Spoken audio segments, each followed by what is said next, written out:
Hello everybody and welcome back to the ASUS YouTube channel. This is JJ and we're bringing you something pretty special this time around. Normally we like to cover different types of overviews or unboxings relating to specific types of ASUS products that we're bringing to the market.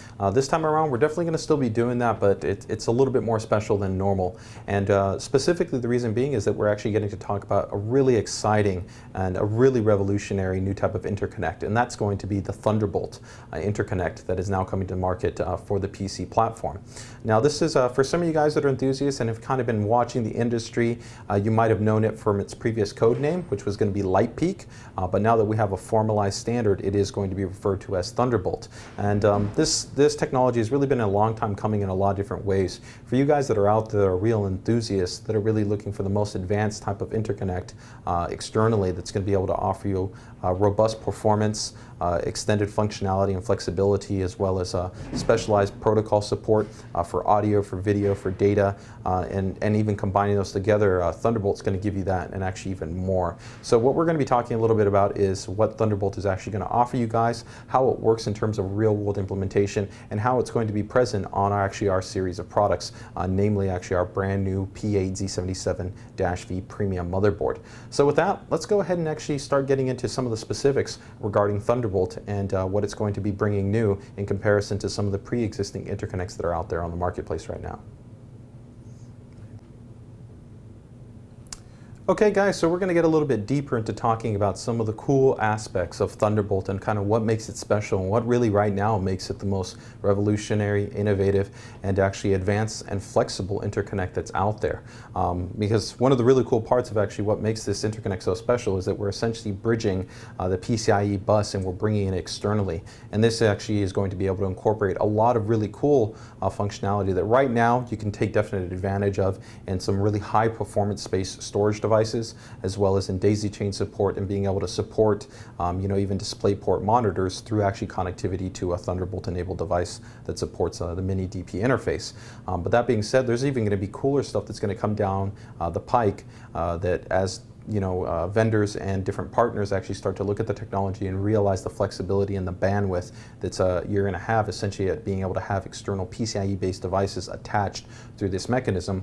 You're going to see more and more types of peripherals that are going to come to the market. They're going to be ranging from storage to maybe graphics to audio to different types of devices that really are going to benefit from this type of interconnect. So here we're going to jump into some of the specific details. So we've got here our monitor set up to go ahead and give you guys some additional information. So one of the first things that we want to talk about is going to be the overall throughput. Throughput for Thunderbolt is significantly higher than even the current kind of best interconnect that's out there, which is going to be USB 3.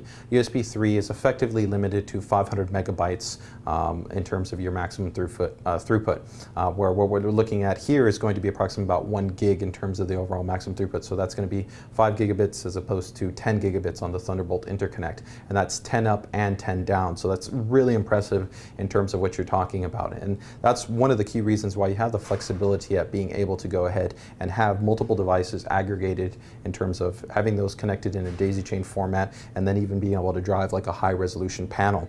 Now in the demonstration that we're going to show you a little bit later, we're going to actually have multiple Thunderbolt storage devices all changed and linked together, and they're going to be working great, and we're going to be really ramping up the performance that's offered because we're aggregating it through a software RAID configuration.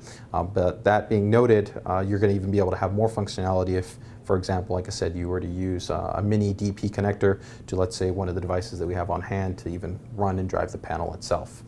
One of the other benefits is also where I was talking about audio and video being transmitted together, is that the Thunderbolt carries essentially over data as well as it's also over carrying the DP signal. So with the DP signal, you're getting high resolution as well as you're getting multi-channel audio support, and that's being transmitted at the same time. And the really cool part is, of course, it's all being transmitted through one cable. So you can see right here, we actually have the cable itself. For you guys that might wonder, why the cable tends to be a little bit larger on this end, that's because there's actually some logic. There is a processing chip that's inside here, and that's required for a couple of different purposes. One, to help to amplify and provide the best overall throughput performance because we're handling so much data coming through the cable, but also because the DisplayPort standard actually supports two specifications for cabling: an electrical standard, which is going to be done through this type of connection, and then an optical one. With the optical one, one, you actually have farther distance in terms of what you can achieve, but it won't be able to support any power.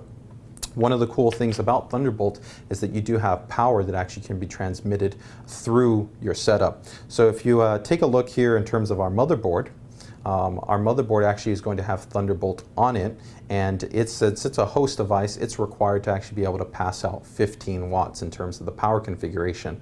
And then from there, each one of the supported devices needs to go ahead and be able to transmit that accordingly. So if we take a look here at, let's say, this little big disk, we've got 2 ports here, and one of these ports would receive the 15 watts, and then from there we'd be able to transmit back out. A single device would receive up to 10 watts in terms of the connection like this. But that's part of the reason why you have 2 different types of standards in terms of whether you're going to go with an optical connection or you're going to go with the actual electrical connection. So kind of keep that in mind, but it is a very flexible standard in terms of also the distance that's supported. You're limited to, I believe, up to 3 meters for the optical standard and up to 50 for the optical, and then 3 for the electrical. So with that, let's take a look at some of the other aspects here. Here we're showing you some information regarding the data transmission, and that the Thunderbolt controller itself is receiving a PCIe x 4 interconnect, and that's essentially where you're getting a lot of that bandwidth from. But one of the cool aspects of the way that Thunderbolt works is essentially it's kind of like a pass-through. It in itself is a tunneling implementation, and the great thing about this is it makes it very seamless, so that when we all of a sudden connect devices, while certain drivers might be required to get the overall best hot plug functionality or the overall smoothest experience, and a lot of different situations for basic storage devices actually, and for a number of other ones, you're going to be entirely plug and play. So you're just going to be able to plug that in straight, even from a fresh OS installation, and you'd be able to have that device be supported and without having to have any drivers at play. And that would even occur if we were talking about where we had the storage device and then it was connected to the monitor. So it's really nice in terms of the flexibility. And if you take a look here at the test bed that we're going to go over a little bit later, you'll see that right now we essentially only have the DP cable connected and then our mouse and keyboard via the USB ports. But if we were using the integrated Bluetooth on this motherboard for like a wireless keyboard and mouse, we essentially could have just one cable connected to our external storage device and powering our monitor and giving us sound all at the same time. So it's really cool and really flexible. Now, one of the other aspects that you're seeing here in this slide is denoting to us actually some of the information in terms of what's called the system link control. And that's important because in terms of the implementation, there's information that's passed over from the board outside of just the transmission of the DP and the actual data. And that's essentially what allows, let's say, also Thunderbolt to understand, let's say, S-state commands. And that's important from a power conservation standpoint and flexibility, that if your system goes into like S3, S4, even S5, then that information gets passed over to your devices and intelligently will respond to that. And that's great because that's very similar to, once again, if you had those devices installed internally in your system, once again, they would take advantage of that. So in a lot of ways, it's very flexible at essentially understanding everything that's going on locally on the inside of your system, and then essentially replicating that externally. So here we can see some performance metrics in terms of what we're talking about. USB 2, 480 megabits, then we go over to the 5 gigabits that's on USB 3, and then we go over to the 10 gigabits that's on the Thunderbolt, and that's upstream and downstream. So a lot of throughput, a lot of data. Now, one thing that's not detailed here, but it's really important to understand, is that Thunderbolt has also really been developed from the ground up to be an advanced multimedia interconnect. So it gives you a lot of impressive low latency response, and audio and video synchronization is very important for you guys that are looking to have accurate timing. So this is going to be really a key protocol for you guys that are doing high quality video editing, audio editing, maybe externally working from a volume in terms of our workflow. This is really going to be the best interconnect in that it also supports extended queue depth performance. The USB protocol, while it can support more extended queue depths under UASP as opposed to the BOP protocol that it default works in, it's far more limited. It really doesn't understand what to do once you send more than one read and write command to it.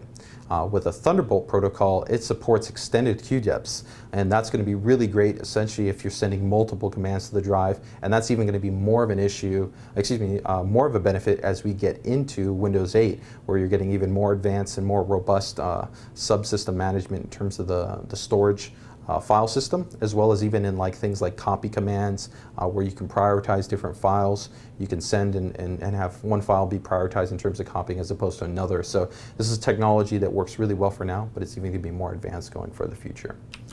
So one of the last points that we want to cover here before we get into some of the other aspects regarding actually how this works in terms of us connecting it is going to be the flexibility at how many devices you can support in the Thunderbolt ecosystem.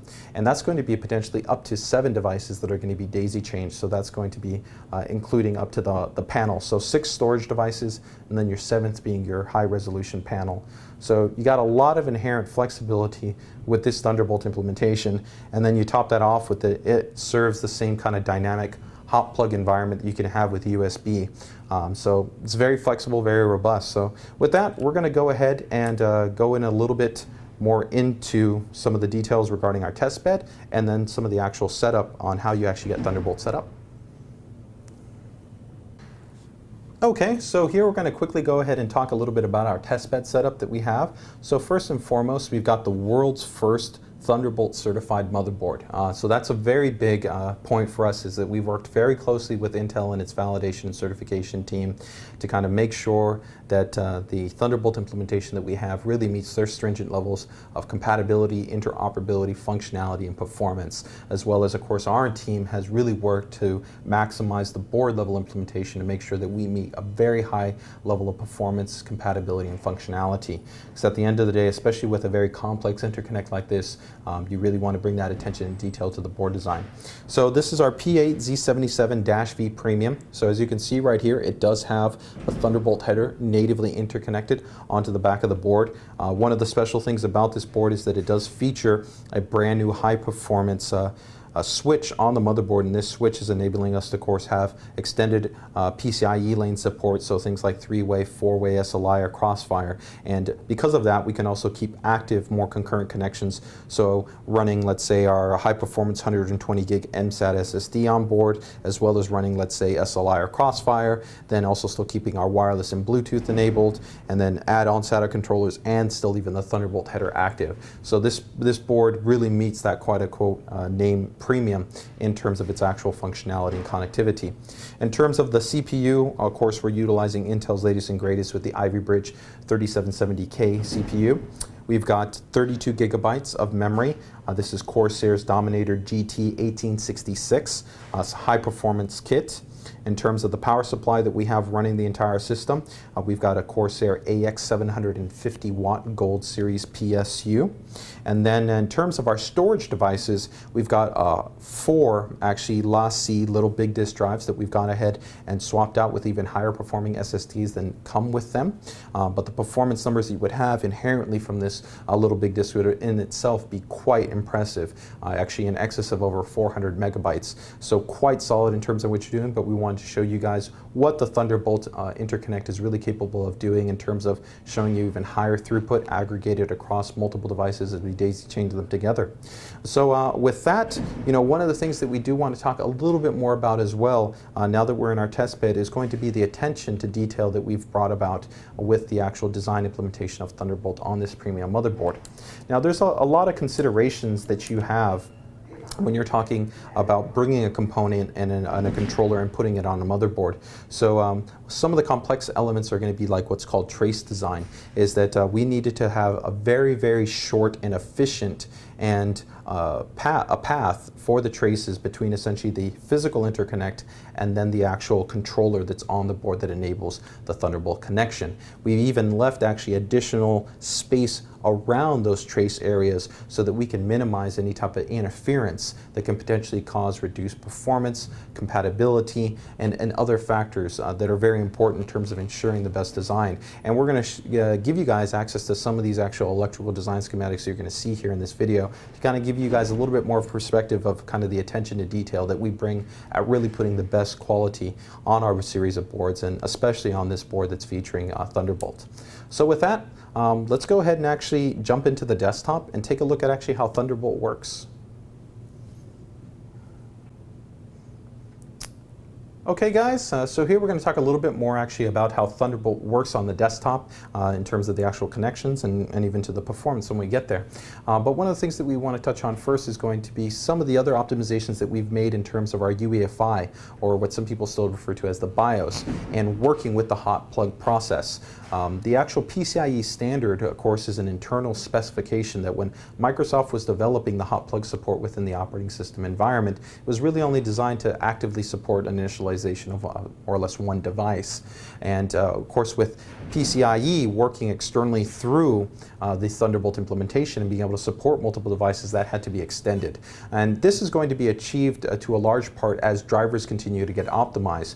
But ASUS has taken it upon themselves to really try to help this further and do some special tuning in terms of the actual BIOS, where there's actually handshaking that's occurring, and you'll see this actually here on the slide that we're showing to you, between the operating system to then to the BIOS to then to the controller, and then kind of all the way back again. So this entire path to help to make sure that the actual process of hot plugging is as smooth as possible. Now keep in mind that of course this is still a new technology that's coming to market, and ASUS as well as Intel as well as all the partners are still actively fine-tuning, optimizing, and extending things even further. So you're going to continue to see even better compatibility and functionality as we get further and further down the line as the year progresses, and as we see more and more products come to the market, and everybody has the opportunity to continue to spend even more time testing and bringing out even better levels of performance and interoperability.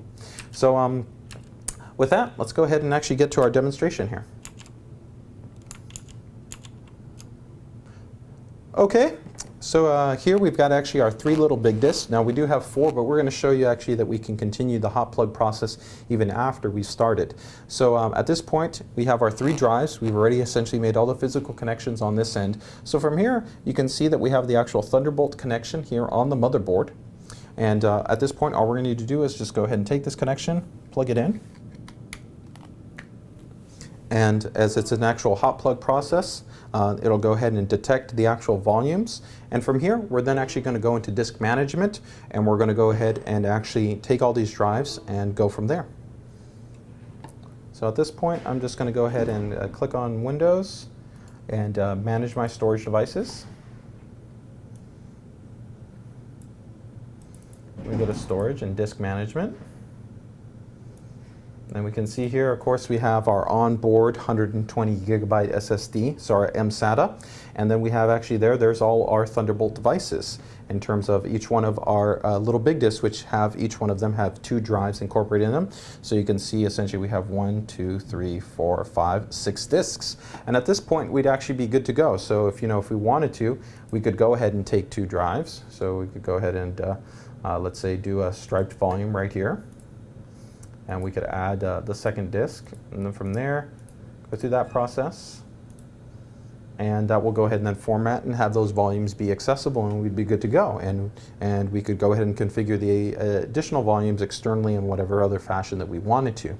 Now what we actually are going to go ahead and show you is after this process completes is we're going to go ahead and connect our 4th disk and actually do a striped array across all of them, and then give you guys a little bit of performance kind of breakdown in terms of what you're going to be able to see in terms of the peak performance. Now I will tell you right off the bat in terms of overall comparison between USB 2, USB 3, eSATA, and then Thunderbolt. Overall, Thunderbolt is going to be a faster performing interconnect in terms of read and write performance compared to USB 3. And on top of that, you're going to get the optimizations that are specifically there in terms of audio and video synchronization and that low latency environment, as well as being able to handle both the data transmission in terms of the PCIe bus, as well as that DisplayPort signal. So you're going to be able to carry that audio and video and display interconnect link also while transmitting your data at the same time. So this brings a lot of additional functionality that you wouldn't have with those other buses. So this is really where Thunderbolt kind of shines. Now you can see here that we've gone ahead and already completed the formatting. So it's almost wrapped up here, and from there it will of course show up as a manageable volume outside of our actual C disk, our C drive that we have. And of course, we could then go ahead and test the performance. But like I said, our follow-up from here is going to be actually to take 4 discs and let you know and let you see kind of what's the performance expectation in terms of what you're going to be taking a look at. And we'll also go ahead and include, just as a reference for you guys, what the performance is for a single drive, so you can kind of see what it would be if you were just utilizing one single storage device outside of the more complex, but of course the better performing array configuration that we're going to be showing you. Okay guys, here you guys have the performance numbers in terms of a single drive, which we were looking at some really impressive numbers, about 490 megabytes for the read and then about 330 megabytes for the write. So that being said, we want to show you guys that of course you even have more flexibility. As you saw initially when we made the connections, we were able to see 3 devices without any problems. So at this point, let's go ahead and actually connect the 4th device, see how that works. So of course, let's go ahead and show you guys our desktop once again. And here you're going to be able to see that we're keeping things active in terms of the connectivity. So this is all still real time. So we still have our previously created array configuration of those 2 volumes. So we're going to go ahead and just delete those at this time. And that's a real-time process, of course. So we then have those 6 drives. But I'm going to go ahead and connect my other little big disk.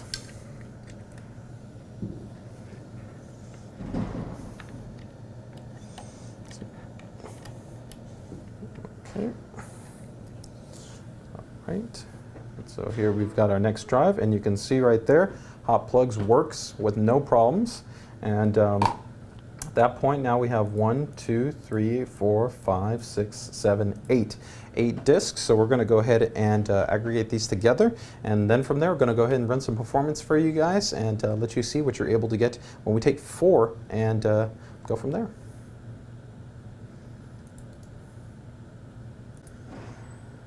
Okay guys, so as we showed you, we went ahead and made the connection. We've got all 4 of the drives aggregated together in terms of actually a striped volume, and from there you can see that I went ahead and detected and we named it, of course, our little big disk Thunderbolt D drive, and that's gone ahead and been initialized correctly. So at this point we're just going ahead and running through our benchmarks, and we'll of course bring you guys the final performance number here shortly. And in terms of the performance numbers that we've seen internally as well as what Intel has seen, it really all comes down to depending on the type of controller that's inside of the Thunderbolt enabled device, of course the storage devices. So depending on all that, you're going to have different types of performance metrics that are out there. And it is important to understand that all those factors do come into play. So such as, let's say, if there's an internal serial ATA controller, is it a SATA 6G enabled controller, or is it a SATA 3G enabled controller to then the Thunderbolt link, as well as there are other factors in terms of how the firmware is tuned and different variables along those lines. In terms of what we've seen, we have already seen devices such as us in working with Promise and their Pegasus series of units, the R4 and the R6 units, we've seen on an R4 housed with 4 SSDs to essentially almost reach the maximum throughput that's available at almost about 1 gig in terms of the actual overall performance marker. And some of our other tests, closer to about 900 megabytes on the read and about almost 800 megabytes on the write. So overall, very, very impressive performance numbers. And keep in mind, that's going to be ascertainable from just one single R4 enclosure unit. So that's very impressive when then all of a sudden you start to think about the flexibility you would have if you're somebody that's working in content creation, needing the support to be able to do full 1080p 12-bit video, 10-bit video. Of course, it can be a little bit less stressful, or even you guys that are looking to master in 2K video formats, especially with the advent of a lot of high resolution, high quality digital camera systems that are also serving for video recording. A lot of really great options there for people that are on the audio and video editing side of the fence.